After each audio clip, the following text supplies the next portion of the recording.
안녕하십니까. 전쟁기념관 학예연구사 최윤관입니다. 지난 영상에 이어 6.25 전쟁 당시 우리나라를 지켰던 소총, 국군의 주요 무기였던 M1 소총을 만나보겠습니다. 지난 영상에서 M1 소총의 개발 배경과 크기에 대해 설명이 진행되었기에 오늘은 바로 유무를 살펴보겠습니다. 가장 먼저 총열과 가스 실린더입니다. M1 게란드 소총의 총열은 24인치 길이의 4조 우선의 강선이 성형되어 있는데 당시 여러 국가에서 개발한 제식 소총의 평균 사양으로 보면 되겠습니다. 총열에서 총열 덮개 부분으로 넘어가는 부분을 보면 아래쪽에 고리 2개를 볼 수 있습니다.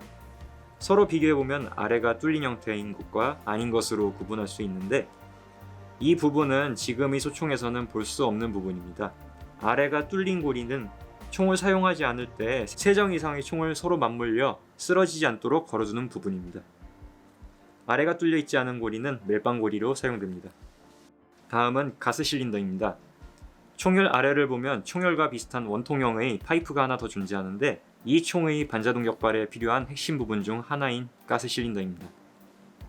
격발 시 발생한 화약의 연소가스 일부가 총열에서 이 실린더로 이동하면 장전 손잡이와 함께 붙어있는 피스톤을 강하게 밀어주게 되며 이 힘이 놀이쇠를 뒤로 후퇴시켜 다음 탄을 재장전하는 구조로 이 총의 반자동 사격을 가능하게 합니다.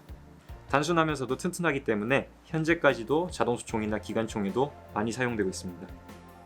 다음은 이 총의 가늠자 부분을 살펴보겠습니다. M1 게란드의 가늠자는 당시 제식소총 중 가장 진보된 형태로 보통 다른 국가들이 상하만 조정되는 단순한 탄젠트형 가늠자를 사용하는 데 비해 M1은 좀 더 정밀한 사격이 가능하도록 상하 좌우를 전부 조정 가능한 가늠자를 도입하여 사수의 명중률을 높이고자 하였습니다. 다음은 M1 게란드의 놀이쇠 구조와 M1의 상징이라 할 수 있는 급탄 구조를 살펴보겠습니다. M1 게란드의 놀이쇠는 회전 놀이쇠 구조로 놀이쇠의 회전 움직임으로 약실의 개폐가 이루어집니다. 이 구조는 현재 대부분 국가에서 운용되는 자동수총에 사용되는 만큼 효과적이며 신뢰성 높은 방식입니다. 급탄 방식은 3006탄 8발이 한 묶음으로 구성된 엠블록 클립을 놀이쇠에 후퇴 고정시킨 뒤에 총에 그대로 밀어넣는 방식입니다. 이 구조는 당시 보편적이었던 5연발 스트리퍼 클립을 사용하는 소총에 비해 재장전 속도가 빠른 장점이 있었습니다. 다만 M1 게란드의 장탄 방법은 교육과 숙련을 요구하는 부분입니다. 게란드의 급탄 구조상 클립을 밀어넣으면 자동으로 놀이쇠가 전진하게 되는데 이 과정에서 엄지손가락이 전진되는 놀이쇠에 큰 부상을 입을 수 있기 때문입니다. 이렇게 부상을 입은 손가락을 당시 미군 병사들은 게란드 썸 또는 M1 썸으로 불렀습니다. 클립은 모든 탄이 소진되면 함께 자동으로 배출되며 놀이쇠를 손으로 후퇴시킨 상태에서 총몸 왼편의 이젝터를 누르면 모든 탄을 소진하지 않은 상태에서도 클립과 함께 장전된 탄을 모두 제거할 수 있습니다. M1 게란드는 이와 같은 보병용 소총 외에도 저격용 소총으로도 사용되기도 하였습니다. 지금부터는 저격용 M1 소총으로 알려진 M1C와 M1D 소총을 만나보도록 하겠습니다. 제2차 세계대전 당시 태평양 전선에서 미군은 일본군 저격수에 적지 않은 피해를 입었으며 상대 저격수를 제압할 수 있는 무기가 필요하였습니다. 미국은 M1 게란드를 기반으로 한 반자동 저격수총 제작에 착수하게 되었는데 M1E7과 M1E8이라는 시제품을 완성하였으며 각각 M1C와 M1D라는 이름으로 채택되었습니다. M1C는 제2차 세계대전 말기에 미 육군에 제식 채택되었으나 요구 수량보다 한참 적은 7천여 장만 생산되어 극소수만 태평양 전선에 투입되었습니다. 일반 M1 게란드와 비교시 외형적 특징으로는 가죽으로 제작된 뺨바지가 추가되었으며 총몸 왼편에 조준경 장착을 위한 마운트가 고정되어 있습니다. M1D 소총은 M1C 소총의 생산성과 정밀도 문제를 개선하기 위해 만들어졌습니다. M1 게란드의 제조 공장이었던 스프링필드 아머리에서 제작되었는데 1952년 미 해병대의 준제식 저격수총으로 채택되었습니다. 6.25 전쟁을 기점으로 약 2만 1000여 정 정도가 생산되었으며 M1C에 비해 더욱 형태가 단순화된 마운트를 사용하며 조준경 탈착도 더욱 간편하게 개선되었습니다.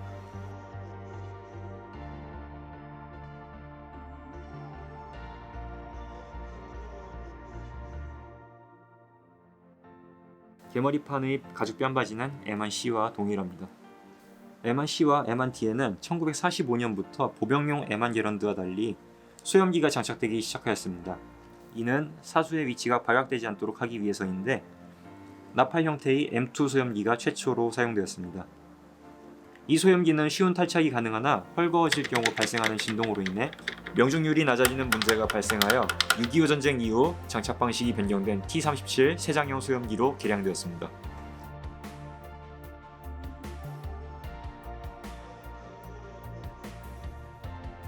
M1C와 M1D의 핵심인 조준경은 초기 M73, M81, M82라 불리는 2.5배율 조준경이 장착되었으나 6.25 전쟁 시기부터는 빠른 목표 포착에 유리하도록 배율이 낮아진 2.2배율의 M84 조준경이 주로 보급되었습니다.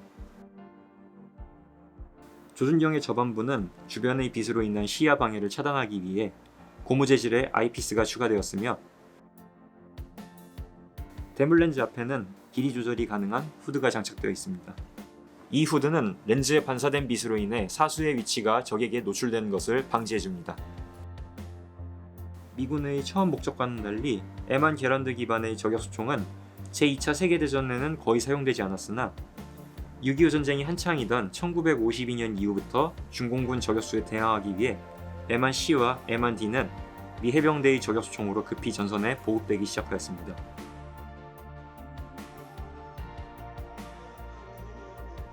그러나 본격적인 정밀 저격수총으로 사용하기에 한계가 존재했는데 M1 게란드가 지닌 급탄 방식 때문에 조준경은 총의 왼쪽으로 치우친 상태로 장착할 수밖에 없었으며 조준경 또한 역시 단순하여 이로 인해 기존 스프링필드 저격총에 비해 명중률이 낮은 편이었습니다. 결국 M1C와 M1D는 베트남 전쟁 초반까지 소량만 미군에 의해 사용 후 퇴역하게 됩니다. 마지막으로 M1 게란드의 기본 분해입니다.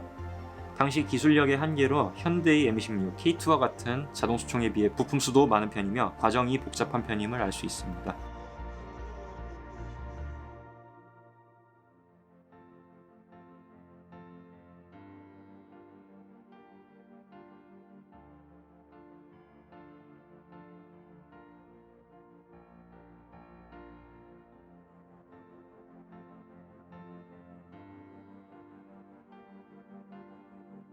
지금까지 M1 게런드와 그 파생형 M1C, M1D 소총의 설명을 담당한 타계사 최윤관이었습니다. 감사합니다.